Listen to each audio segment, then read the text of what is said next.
Hey guys, John Adamson with See No Evil.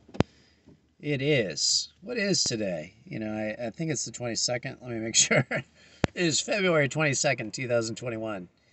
And what we're going to do today is obviously look at the 1776 report. My goal is to try to get through this in the next few videos, and then we can move on to other subject matter. I'm only doing this to preserve this for posterity. I know that this is going to be hardly viewed, but it might be more valuable in the future to some, and certainly to me, because this document has been mostly expunged.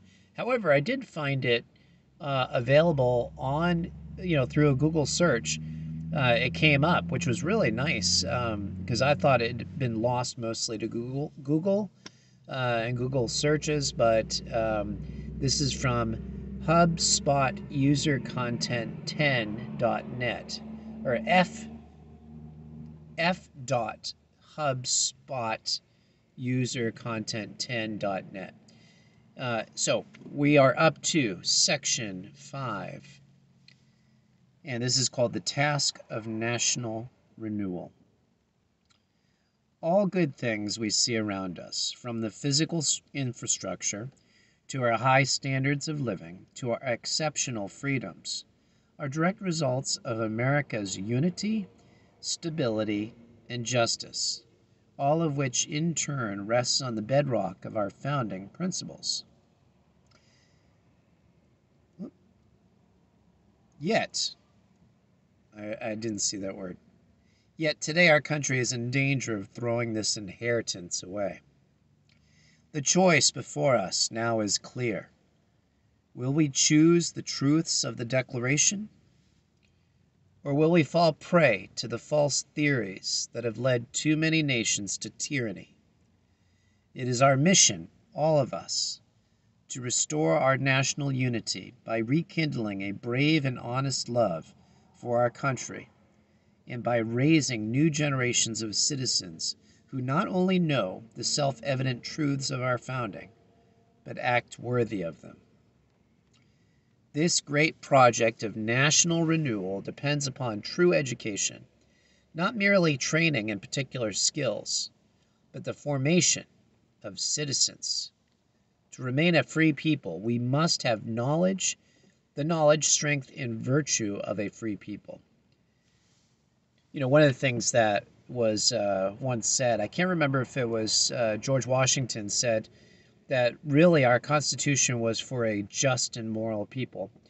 So if you lose that sense of justice, if you lose that sense of morality, and he meant Judeo-Christian morality, you would lose the principles upon which the Constitution is based, and therefore the Constitution would lose its strength. Okay, let's move on. From families and schools to popular culture and public policy, we must teach our founding principles and the character necessary to live out those principles. This includes restoring patriotic education that teaches the truth about America. That doesn't mean ignoring the faults of our past, but rather viewing our history clearly and wholly with reverence and love. We must also prioritize personal responsibility and fulfilling the duties we have toward one another as citizens.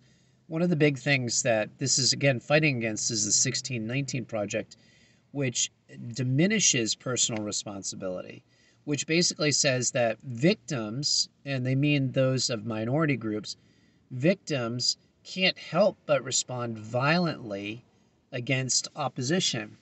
And often trotted out as a quote by Martin Luther King Jr. This used Martin Luther King Jr. quotes, but I forget the exact quote, but basically Martin Luther King Jr.'s point was, what is the rioter trying to communicate? Well, I would say as a Christian, one of the main things they're communicating is their sinfulness. When they violate the rights of other people because they feel like they've been violated, that is sinful. So that's the communication, the main gist of the communication. So we're not to ignore our past. Above all, we must stand up to the petty tyrants in every sphere who demand that we speak only of America's sins while denying her greatness, at home, in school, at the workplace, and in the world. It is the people, and only the people, who have the power to stand up for America and defend our way of life. I'm going to stop there. That's a good place to stop because there's a new section coming up. So individual responsibility is where it starts. We, as Christians, are seeking to introduce a God that first works on the individual person, not group dynamics.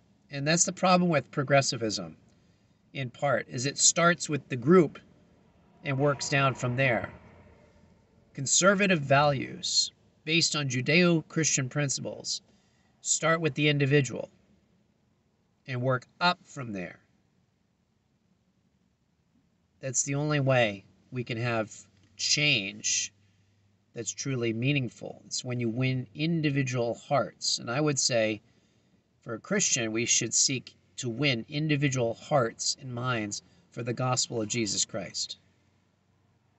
Because otherwise, all we're doing is we're fighting against large groups of people, which never goes well. We must start our battle with the individual. And with that, I'm going to bid you a fond farewell for the day. Take care, and God bless.